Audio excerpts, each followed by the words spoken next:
Friends, welcome back to my channel, and if you're new here, welcome. And there's a good chance you clicked on this video because your hair is currently in a damaged state. Do not worry, it's temporary, and I'm going to talk all about it because I've been there many times. Now, before we get into it, if you want a whole bunch of curly hair videos, make sure you subscribe. I do have a playlist dedicated to all things curly hair. And if you're interested in fashion, style, DIY, and the occasional advice video, and also now baby videos, then make sure you subscribe as well because I have a whole mixture of things here on this channel.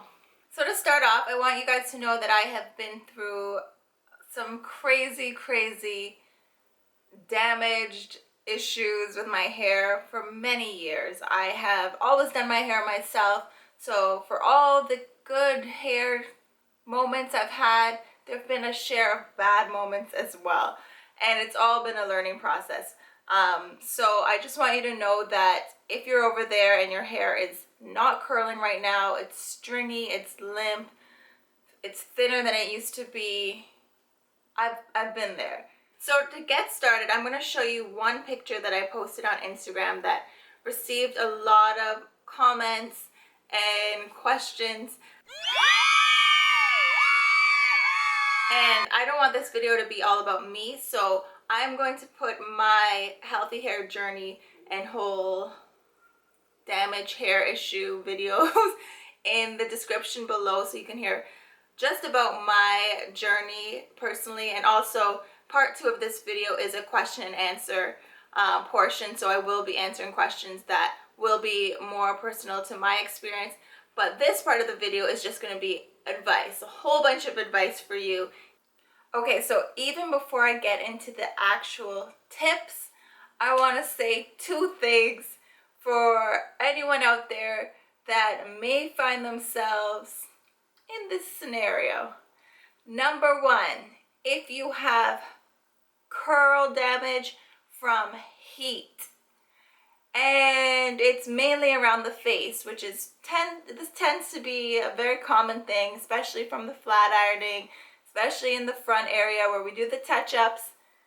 If you find your hair pretty much straggly and stringy, straightish on the tips or, you know, the whole frontal area, please, I beg you, do not go and take a curling iron to curl those pieces to match the healthy curls. You are making things worse for yourself in the long run. I know some of you're sitting there smiling a little bit because you know you're guilty of it. Listen, you clicked on this video because I know you want help and you want to change your ways, so let's stop with that right now. Get some flexi rods that are the size of your curls and just put those in the front if you have to and curl it the heatless way. Trust me, it is worth it to get those curls coming back eventually. Trim as you go, as it grows out, trim off the damage, but in the meantime, do not touch the heat. And for the girls out there that are kind of like laughing at the girls with the heat damage, but you know you're guilty of the dye damage and the bleach damage, don't worry, I'm one of you at heart.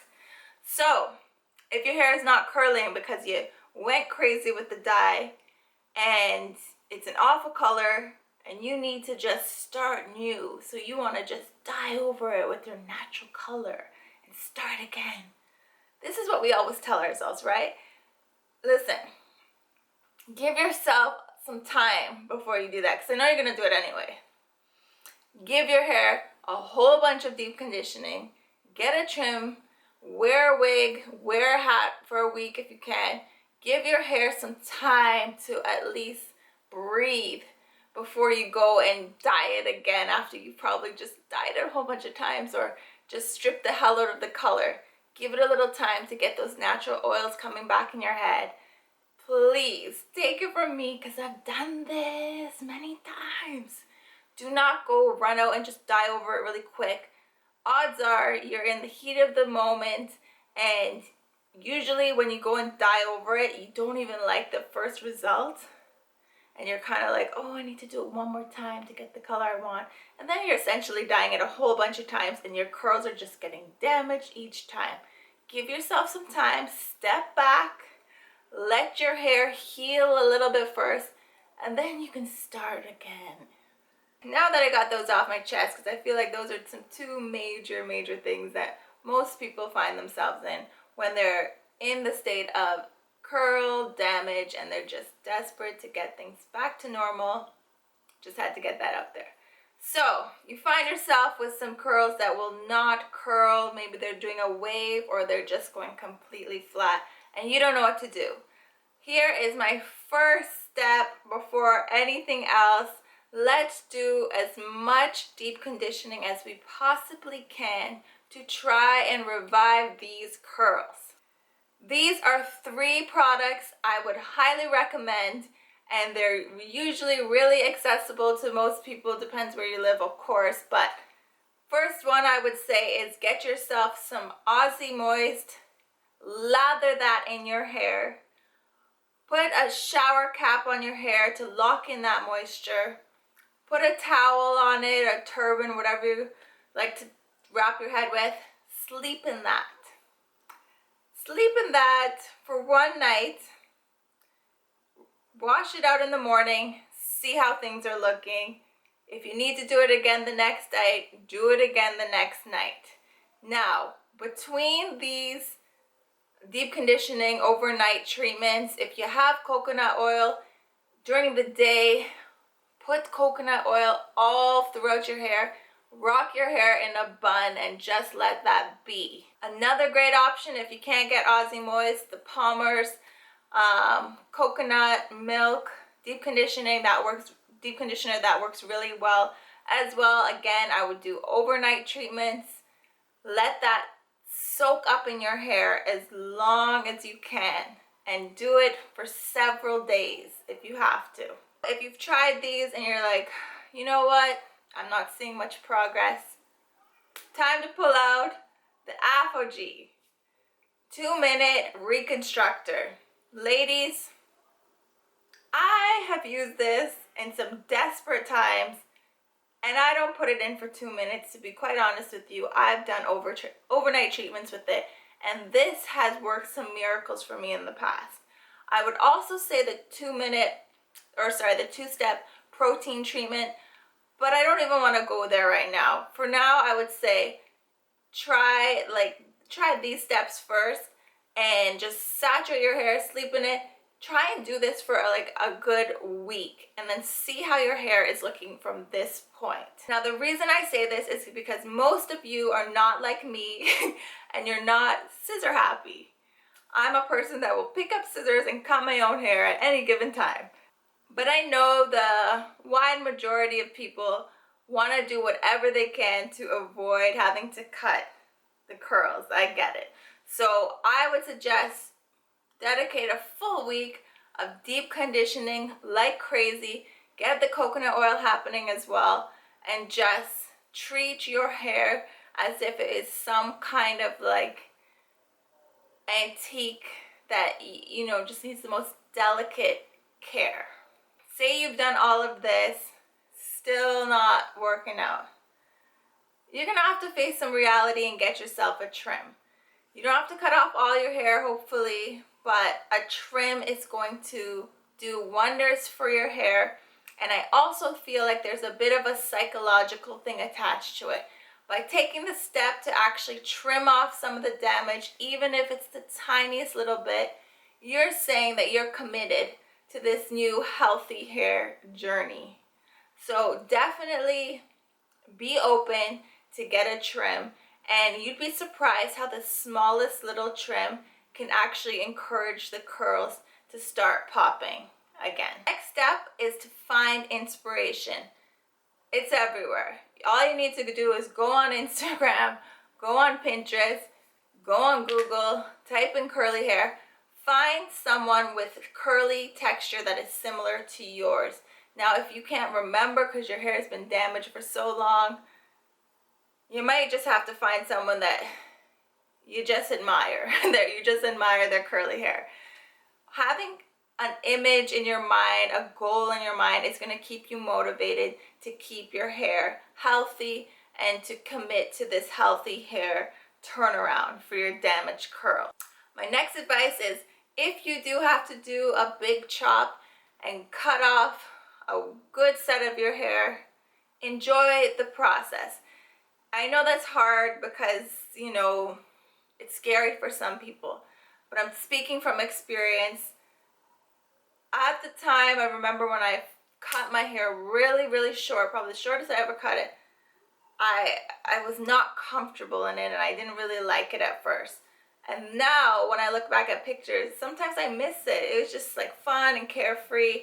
Do whatever you have to do to make yourself comfortable with that hair until it's just like effortless for you.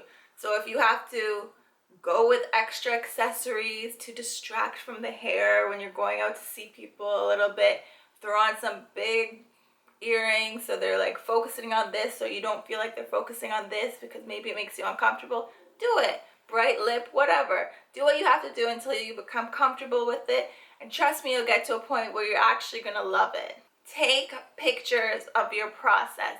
So take pictures of the most damage that you have. That way, a month from now, you can actually see the progress, because when you're just looking in the mirror, you'll never notice the progress, trust me. Pictures tell it all. So take your little texture shots, take your selfies, and look back at photos, and the slightest change is going to keep you motivated to keep your hair healthy. Now, during the transitioning process from damage to healthy curls or for new growth, a bun can get boring for a lot of people. I know that. Even though a bun is a great protective style, or a messy bun, or however you want to wear it, it can get boring. Look into doing other protective styles.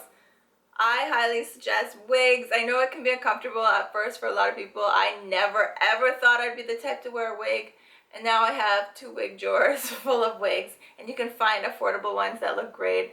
I've done some videos on them on my channel already, so you can check them out. But wigs are great, especially we're going into winter.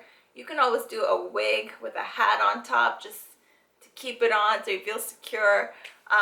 Rock hats if you want to, braids, whatever it is that's gonna just keep you motivated and not bored, because when you get bored, that's when you start to go back to the old ways of the flat iron and the dye. Okay, so that's it for the tips portion of this video. I didn't want to make it too long, even though I have a feeling it probably is long. Now part 2 is the Q&A from the picture I posted on Instagram. So I'm going to go through and answer as many questions as I can in that part of the video. So definitely stay tuned, because it might answer some of the questions that you may have on your mind. If you enjoyed this video, please give it a thumbs up. Feel free to leave some questions or comments about your current hair state, if it is in a damaged state, in the comments below. I definitely don't mind lending some encouragement to you, because as I said, I've been there. I know it can be really frustrating, but trust me, before you know it, the time will go by like that, and you'll be able to laugh at your old self and say, girl, it wasn't that bad. We got through this. Okay, so I will see you guys in the next video. Thanks for watching. Bye. So someone was asking me about my haircut tutorials. How do I cut my hair in the back to get it even so that it can be flat iron too?